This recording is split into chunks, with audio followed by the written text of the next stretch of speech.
안녕하세요. 멜묵상. 오늘은 로마서 1장 1절부터 17절 말씀 보도록 하겠습니다. 로마서를 시작합니다. 사실 솔직히 좀 긴장이 되긴 해요. 왜냐면 로마서가 오늘 1절부터 17절인데 1절부터 17절 내용 가지고 설교 10편은 만들어낼 수 있어요. 굉장히 깊이 있는, 그것도 주일 설교 거의 50분 1시간짜리 설교를 10편 할 수가 있거든요. 굉장히 깊이 있고 농축적으로, 압축적으로 사도 바울이 복음을 진술하거든요. 그래서 쭉 그냥 보기가 되게 힘듭니다. 제가 15분 10분 안에 설명하는 게 쉽지는 않을 거예요. 그래서 그래도 쭉 줄거리와 논지를 쭉 파악해가면서 여러분들에게 말씀을 드리고 또 여러분들이 묵상할 수 있도록 도와드리려고 합니다. 같이 한번 출발해보죠. 이제 로마서는 사도 바울이 로마에 있는 예수님을 믿는 교회에 보낸 편지예요. 그리고 이제 그때 고대 편지들이 다 그렇듯 이제 인사말부터 시작을 하거든요. 그러면서 인사말을 할 때 복음을 간명하고 압축적으로 소개합니다. 그리고 여기서 소개한 내용들이 쭉 이후에 이제 이 18절부터 1장 18절부터 쭉 이후에 있는 내용들의 중심이 됩니다. 제가 쭉 읽어가면서 설명해 드릴게요. 예수 그리스도의 종 바울은 사도로 부르심을 받아 하나님의 복음 위에 특정을 입었으니, 이게 무슨 말인지 설명해 드릴게요. 사도라는 말 있잖아요. 이 말은 그러니까 지금은 없어진 직분이에요. 초대교회 때만 있었던 직분입니다. 이 직분은 그러니까 예수 그리스도께 직접 배움을 얻고 복음을 직접적으로, 계시를 직접적으로 받아가지고 선포하는 사람이에요. 그러니까 이정규도 복음을 전하는 사람이잖아요. 근데 이정규는 예수님께 직접 복음을 받은 사람이 아니에요. 근데 사도 바울은 그렇죠. 그러니까 차이는 뭐냐면 이정규의 말은 오류가 있을 수도 있습니다. 근데 사도 바울의 선포는 오류가 없어요. 이 로마서는 오류가 없는 하나님의 말씀인 거죠. 그러니까 로마서를 거절한다? 그건 하나님을 거절한다라는 것과 같다는 겁니다. 그러니까 바울이 이런 얘기를 하고 싶은 거예요. 나 잘났다 이 얘기가 아니고, 지금부터 내가 너희들에게 하는 얘기는 보통 얘기가 아니다. 난 지금 하나님께 직접 받아가지고 이걸 너희들에게 선포하고 있다. 복음을 선포하고 있다. 그러니까 주의 깊게 잘 들어라. 이렇게 이야기를 하는 거죠. 근데 내가 전하는 이 복음이 뭐냐? 하나님이 선지자를 통해서 그의 아들에 관해서 성경이 미리 약속하신 거라. 여기서 말하는 성경은 구약 성경이죠.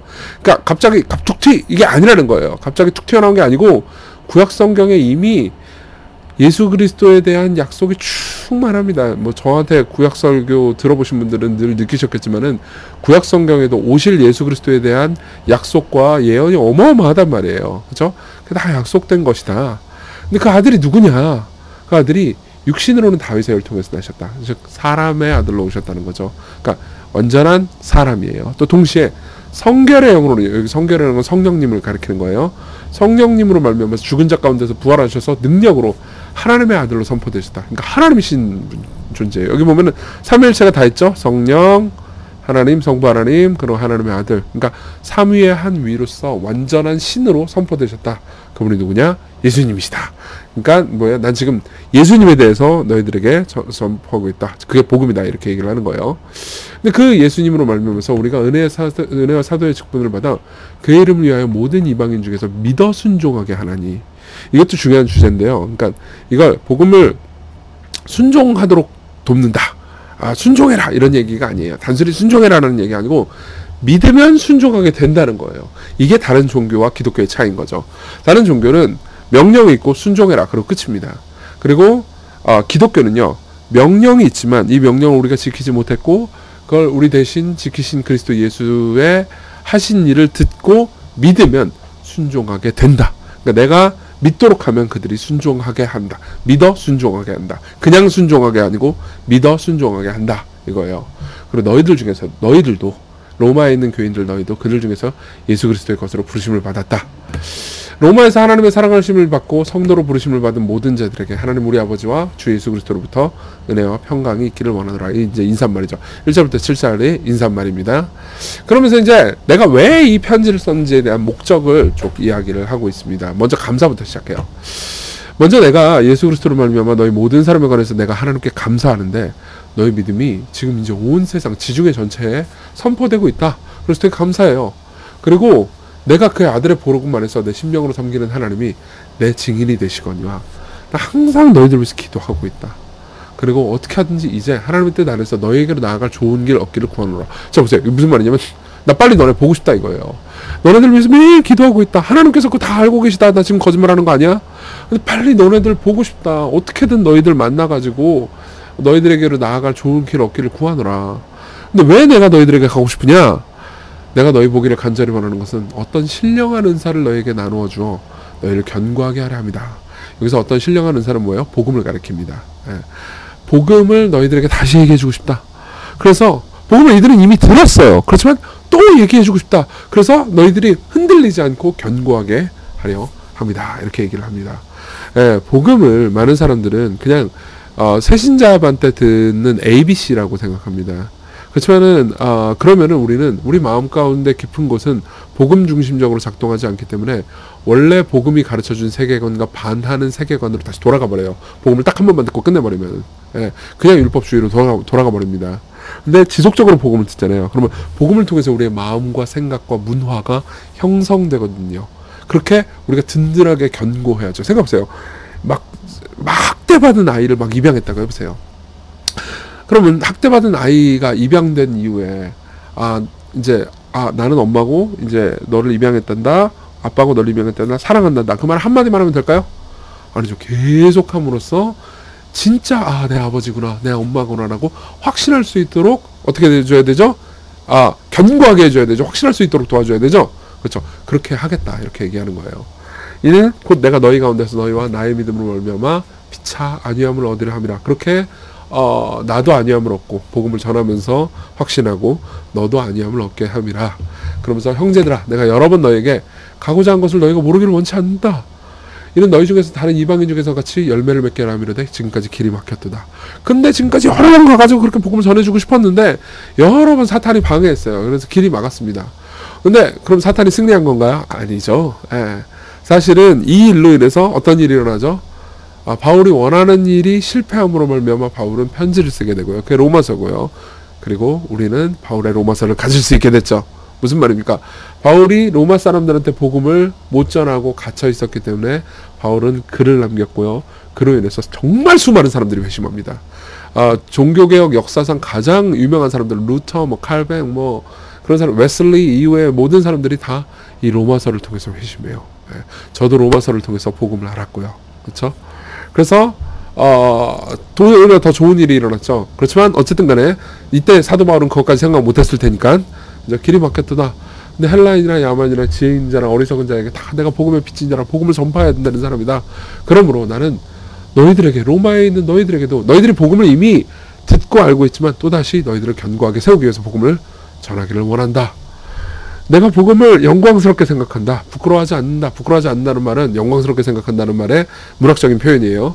이 복음은 모든 믿는 자에게 구원을 주시는 하나님의 능력이 됨이라. 유대인과 헬라인 모두에게다. 복음에게는 하나님의 의가 나타나서 믿음으로 믿음에 이르게 하나니 기록된 바 오직 의인은 믿음으로 말미암아 살리라 함과 같으니라. 이게 무슨 말인지 설명해 드릴게요. 나는 복음을 자랑스럽게 생각하는데 복음을 부끄럽게 생각하는 다른 사람들과 다르다. 왜요? 우리는요, 우리의 영광을 추구할 때 복음을 부끄럽게 생각할 수 있기 때문입니다. 그리고 우리가 우리 자신을 낮출 때 우리는 복음을 기뻐하게 됩니다. 그리고 믿음에서 믿음에 이르게 돼요. 믿음에서 믿음으로 믿음에 이르게 된다는 말은 무슨 말이냐면 앞에 믿음은 하나님의 신실하심을 가리켜요. 그래서 하나님의 신실하심으로 출발해서 우리가 결국 하나님께서 우리를 돌보시고 사랑하시고 이끌어 주시기 때문에 결국은 복음의 메시지를 통해서 우리가 믿음을 가지게 된다. 이런 내용인 거죠. 자, 이게 전체적인 흐름이고요. 우리 적용을 좀 해볼까요? 첫 번째로 복음이 구원을 주시는 하나님의 능력이라는 거죠. 여러분, 복음은 종교체계가 아니에요. 복음은 예수님에 관한 겁니다. 복음은 아까도 말씀드렸듯이 신앙의 ABC가 아니에요. 복음은 보세요. 부모가 자녀에게 이걸 해라 저걸 해라 라고 입양된 자녀에게 명령할 때 어떻게 해야 돼요? 입양된 자녀가 사랑받고 있음을 충분히 확신시켜야 되죠. 그러니까 그 관계 하에서만 이거 해라 저거 해라 라는 말을 자녀들이 부모가 나를 사랑해서 이걸 하는구나 라는 걸 알 수 있게 될 거예요. 복음은요, 우리 삶 전체에서 그리스도인이 죽을 때까지 지속적으로 듣고 확신하며 그 안에서 순종하고 변화될 수 있는 하나님의 능력이에요. 우리가 복음을 지속적으로 듣고 변화될 때야말로 우리는 해야 하기 때문에 순종하는 것이 아니고 have to, 하고 싶기 때문에 want to 순종하게 됩니다. 그래서 지속적으로 우리가 복음을 듣는 게 얼마나 중요한지, 그리고 여러분들이 로마서를 묵상하면서 복음을 깨닫는 게 얼마나 중요한지 생각해 볼 수 있겠죠. 두 번째로요, 복음과 하나님의 영광입니다. 복음은 자신의 영광과 자존심을 내려놓아야 기뻐할 수 있어요. 안 그러면 부끄럽게 생각합니다. 왜냐하면 복음은 우리가 죄인이라고 말하고요. 그렇기 때문에 우리가 죄인임을 인정해야 돼요. 우리가 구원이 필요한 존재임을 인정을 하고 하고요. 그리고 복음 때문에 사람들의 비난의 의미를 받을 수 있음을 인정하라고 합니다. 사도 바울 모두가 이것을 인정했습니다. 그럼 어떻게 되느냐? 우리가 복음을 지속적으로 듣지 않잖아요. 그럼 우리는 자꾸 하나님께서 명령하시는 것을 지킴으로써 우리의 의를 세우려고 하거나, 어길 때 막 하나님께서 왜 이런 걸 자꾸 시켜! 라고 분노하게 돼요. 근데 복음을 통해서 그분이 나를 얼마나 사랑하시는지 알게 된다면요, 우리는 성장할 수 있습니다. 예. 자, 이걸 기억합시다. 여러분, 하나님께서요, 우리에게 복음을 주시기 위해서 예수 그리스도를 낮추셨어요. 예. 그리고 사도 바울을 개고생시키셨습니다. 그로 인해서 우리가 복음을 듣고 알게 됐어요. 그건 뭘 의미하죠? 우리가 복음을 들으면서 복음의 영광을 경험하게 하기 위해서 예수 그리스도와 사도들은 낮아질 수밖에 없었다는 거죠. 그럼 생각해 보십시오. 여러분들이 복음 앞에서 자존심을 부리는 게 얼마나 바보 같은 일이겠습니까? 날이 가면 갈수록 복음을 더 알아가게 해달라고 구합시다. 같이 기도할 때 복음을 더 깊이 누릴 수 있게, 인격적이고 충만하게 더 잘 알 수 있게 해달라고, 그리고 복음을 통해서 기쁨으로 늘 순종하는 변화가 내 안에 일어나게 해달라고 구합시다. 그리고 우리를 구원하시기 위해서 그리스도께서 십자가를 지셨고, 바울도 복음을 전하기 위해서 자기 십자가를 졌듯 우리도 복음 앞에서 자기를 부인하고 회개하는 십자가를 지게 해주십시오. 하나님께서 나를 위해서 행하신 기쁜 소식을 우리가 기뻐하게 해주십시오. 같이 우리 간절히 기도합시다.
기도하겠습니다. 하나님 아버지, 복음이 우리에게 말해주는 것, 하나님께서 예수 그리스도를 통해서 우리를 위해서 하신 일을 우리가 이제 알아가기를 원합니다. 우리가 변화되기를 바랍니다. 하나님의 뜻을 해야 하기 때문에 지키는 정도가 아니고 기쁨으로 지킬 수 있도록 우리가 변화되기를 원합니다. 우리에게 복음을 들려주시고 당신의 사랑을 확신시켜 주십시오. 그리고 그 안에서 우리가 복음의 능력을 맛보게 해주십시오. 예수님 이름으로 기도했습니다. 아멘. 네, 오늘 하루도 복음을 배워가는 하루 되셨으면 좋겠습니다.